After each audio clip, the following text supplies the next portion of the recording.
À Tazrout, comme dans chacun de ces villages de regroupement, réside un instituteur. Instruire, c'est pacifier en profondeur. Respecter des adultes pour son savoir et sa conscience, l'instituteur de Tazrout a su aussi se faire aimer le petit Kabyle à la frimousse éveillée.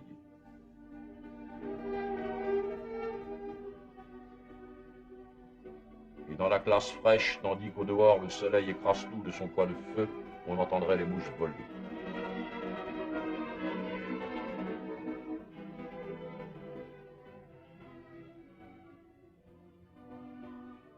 L'instituteur de Tazrout est un militaire du contingent comme dans la plupart de ces villages. Il n'y est d'ailleurs pas seul. Un autre appelé est infirmier. Soigner, c'est aussi apprivoiser. Et ce sourire en dit long peut-être. Il vaut un combat victorieux. Jeu classique. Une petite fille à droite et espiègle.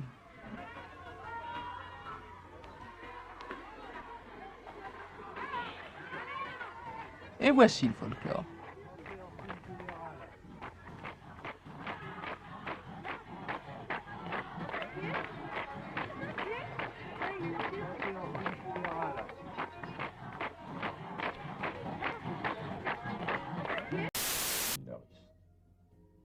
S'ils sont parfois d'excellents administrateurs, les hommes d'église sont souvent de fins diplomates. François Drouly et la France à Tazrout, et la France est invitée fréquemment à s'asseoir dans les foyers kabyles.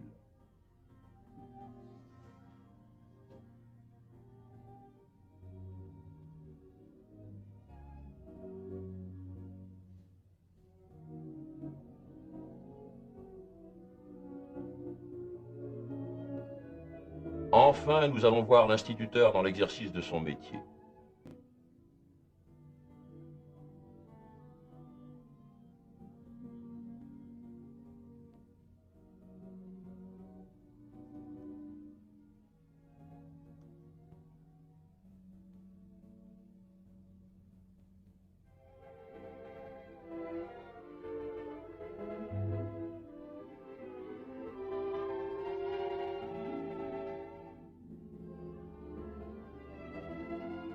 Mais que vois-je?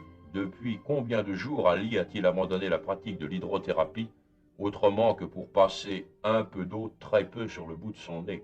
Est-ce ainsi qu'on se lave? Non, ce n'est pas ainsi. François Drouly va le démontrer.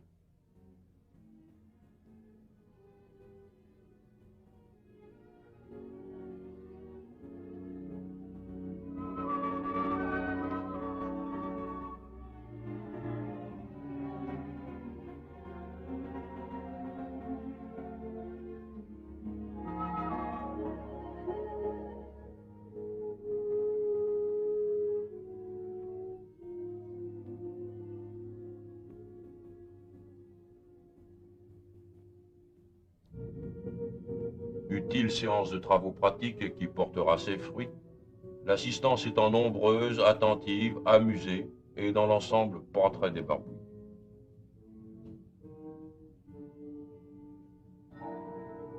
Mais voici la classe de lecture. Avouez qu'en fait de pleins et de déliés, ce séminariste en remonterait à nombre d'instituteurs brevetés. Ali au tableau. Sous l'œil attentif des élèves. Dans la classe de François Drouly, c'est connu, on ne chahute pas.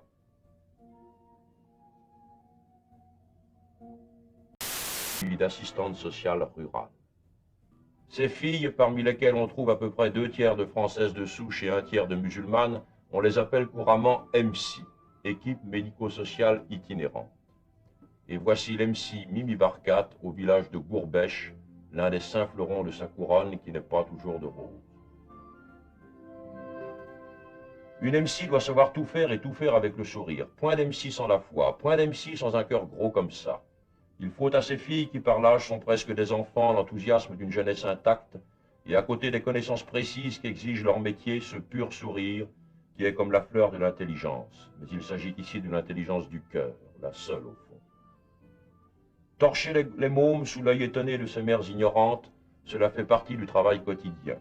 Faire la cuisine sous l'œil étonné de ses épouses ignorantes, cela aussi fait partie du travail quotidien.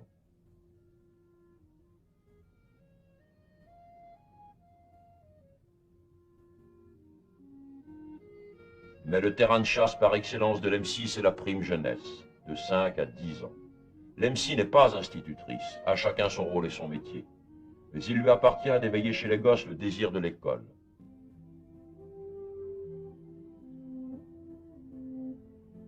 Restent les soins médicaux, qui demeurent sur cette terre où les infirmières sont rares et les médecins encore davantage, la mission essentielle des MC.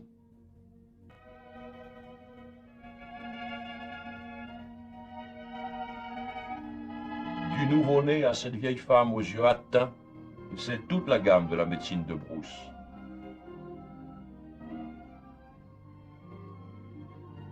De la dysenterie au paludisme en passant par le trachome. Sans parler des petits mots qui s'attaquent à ces villageois comme à leurs frères des villes.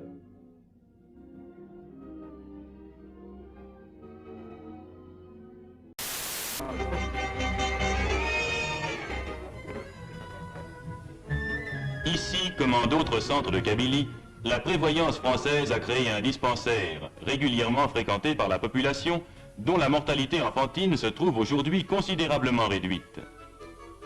En Kabylie aussi, l'apport français a été de créer pour ce peuple terrien une école d'arboriculture, où jeunes Français et jeunes Kabyles apprennent l'art complexe de la greffe et de la plantation, la science de l'arbre qui dans l'avenir décuplera peut-être la richesse de la Kabylie en faisant un vaste verger.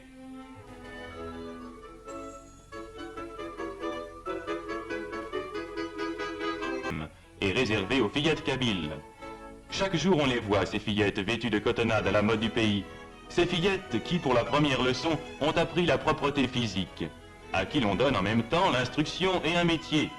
Car cette école, qui a fait dans tout le pays kabyle la renommée d'Haïti-Chem, est l'une des grandes réussites de l'apport français.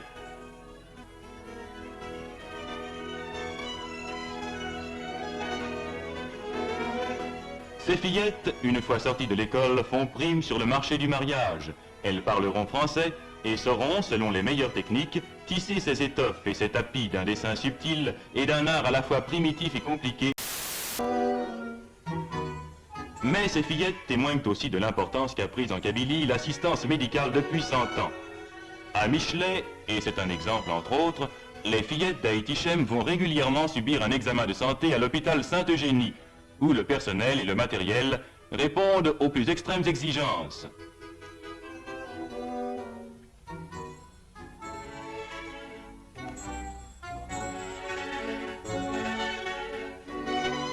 Grâce à ces aménagements sanitaires, la vie kabyle, autrefois menacée par les maladies et la déficience de l'hygiène générale, a pu remonter la pente et s'assurer plus fortement pour l'avenir.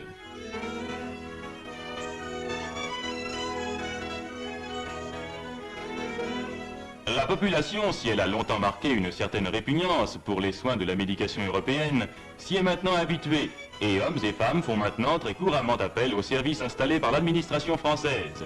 Certes, tout n'est pas fait en Kabylie, et l'essor de ce pays difficile ne pourra arriver à son plein développement qu'à la suite de très gros efforts. Mais c'est une marque de la continuité de cet effort que ces adductions d'eau, que ces barrages qu'on voit peu à peu surgir dans les vallées encaissées.